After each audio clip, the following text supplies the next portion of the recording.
Dear students, मैं रामावतार कांटीवाल आपके इस YouTube channel online English classes by Ramavtar Kantiwal में सभी का हार्दिक स्वागत करता हूं। स्टूडेंट्स, इससे पहले वीडियो में हमने chapter number 4 the tale of the बिश्नोइयों की कहानी का थर्ड पार्ट पढ़ा था।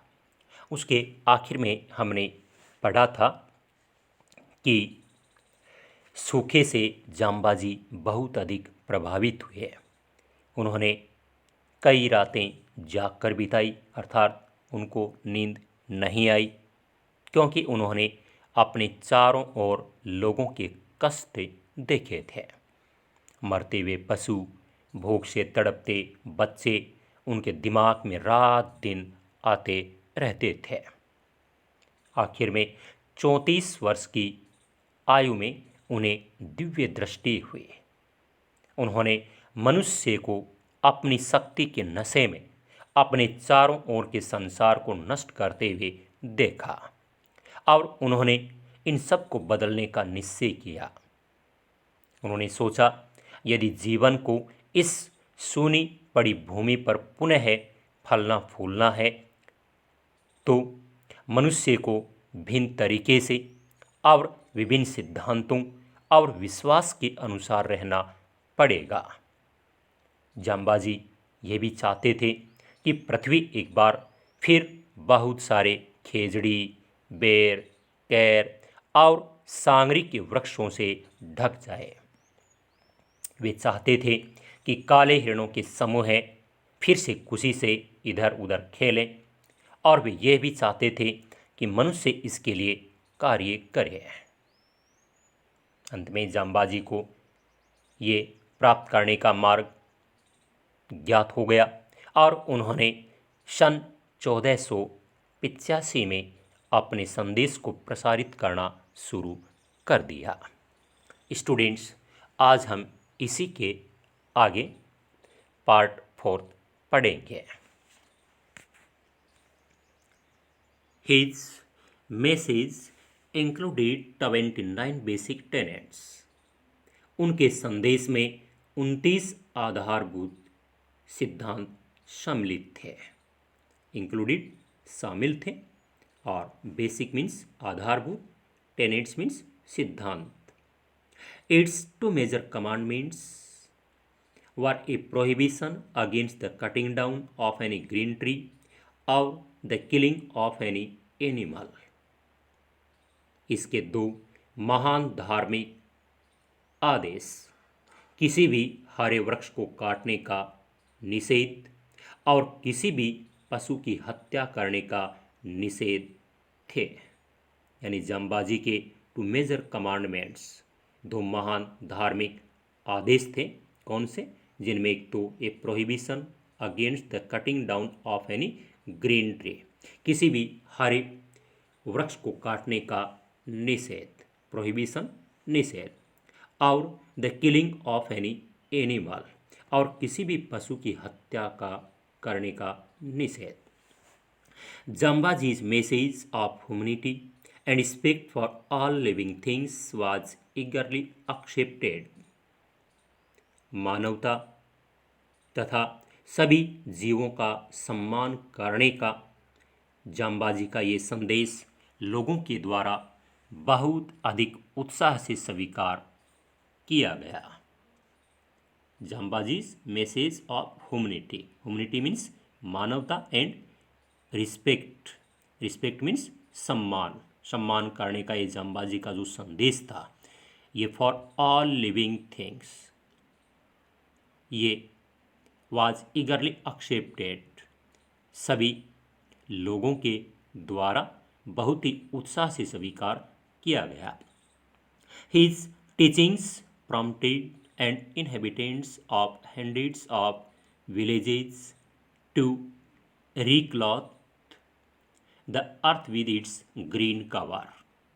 पृथ्वी को हरे वस्त्रों के आवरण से ढकने की उनकी शिक्षा ने सैकड़ों गांवों के निवासियों को उत्साहित किया। प्रॉम्प्टेड, उत्साहित किया। Jambaji's followers were called Bisnois or 29ers. Bis 20 and नोई 9। जाम्बाजी के अनुयायी बिश्नोई अथवा 29 से कहलाए बिकॉज दे अडहर टू जाम्बाजीज 29 प्रिसेप्ट्स, क्योंकि उन्होंने जाम्बाजी के 29 उपदेशों का पालन किया था। अडहर पालन किया था टू जाम्बाजीज 29 प्रिसेप्ट्स, जाम्बाजी के 29 उपदेशों का। प्रिसेप्ट्स मीन्स उपदेश।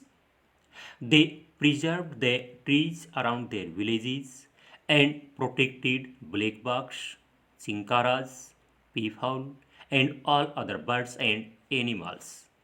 उन्होंने अपने गांव के चारों ओर के वृक्षों को सुरक्षित रखा और काले हिरणों, चिंकारों, मोर तथा अन्य पक्षियों और पशुओं की सुरक्षा की।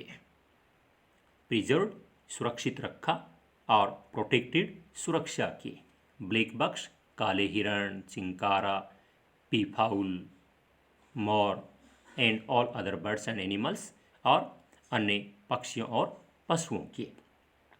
Gradually their territory became covered by trees, धीरे धीरे उनके क्षेत्र वृक्षों से ढक गए। बिकेम कवर्ड ढक गए, बाई ट्रीज वृक्षों से। ग्रेजुअली मीन्स धीरे धीरे एंड टेरिटरी मीन्स क्षेत्र। Their cattle had abundant browse, उनके पशुओं के लिए बहुत चारा था। अबंडेंट बहुत, ब्राउज मीन्स चारा। Their land recovered its fertility and the Bishnois became a prosperous people, और उनकी भूमि ने पुनः उपजाऊपन प्राप्त कर लिया और बिश्नोई लोग समृद्ध हो गए थे। रिकवर्ड पुनः प्राप्त कर लिया, इट्स फर्टिलिटी उपजाऊपन को, प्रोस्परस समृद्ध लोग। But outside their territory all continued as before, लेकिन उनके क्षेत्र के बाहर सब कुछ पहले जैसा ही चलता रहा। The land was still being stripped of its green cover and the desert was spreading. भूमि पर से हरी पट्टी हट गई, यानी पेड़ काट दिए गए और रेगिस्तान फैल रहा था। स्ट्रिप्ड, स्ट्रिप्ड मीन्स हट गई, ऑफ इट्स ग्रीन कवर हरी पट्टी।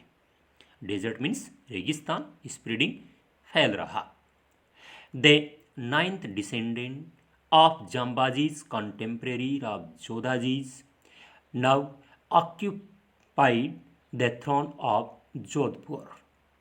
जाम्बाजी के समकालीन राव जोधाजी का नवा वंशज अब जोधपुर की राजगद्दी पर बैठा, यानी वो राजा बन गए।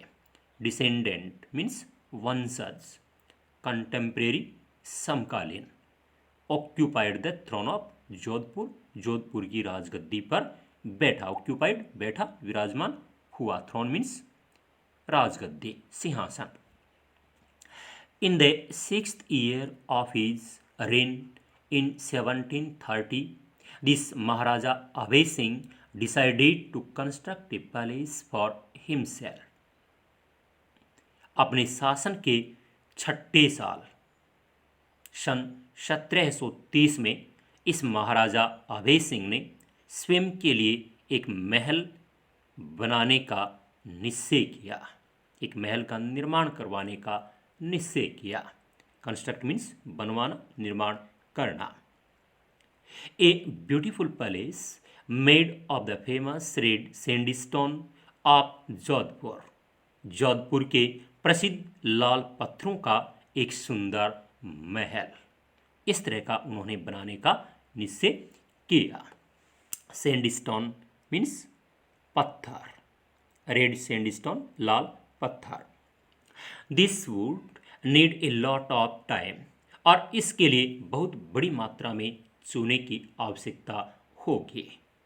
वुड नीड आवश्यकता होगी, ए लॉट ऑफ लाइम, बहुत बड़ी मात्रा में चूने की। लाइम मीन्स चूना। Limestone is of course quite abundant in the district, but it had to be cured, and the lime kilns would need a lot of fuel. इस क्षेत्र में निस्संदेह चूने का पत्थर प्रचुरता से है, लेकिन इसे पकाना था और चूने के भट्टों के लिए बहुत अधिक मात्रा में ईंधन की आवश्यकता थी। लाइमस्टोन चूना, ऑफ कोर्स निस्संदेह, क्वाइट अबंडेंट प्रचुरता से है, इन डिस्ट्रिक्ट इस चूने का ये पत्थर इस क्षेत्र में, ट्रिक्ट मीन्स क्षेत्र, but it had to be cured, लेकिन इसको पकाना था। एंड द लाइम किल्न्स, और चूने के भट्टों के लिए, किल मीन्स भट्टा, would need a lot of fuel, बहुत अधिक मात्रा में ईंधन की आवश्यकता थी। फ्यूल मीन्स ईंधन। स्टूडेंट्स, आज के लिए इतना ही। इसका रिमेनिंग पार्ट अगले वीडियो में दिया जाएगा। वीडियो को आखिर तक देखने के लिए सभी का बहुत बहुत धन्यवाद। Have a nice day.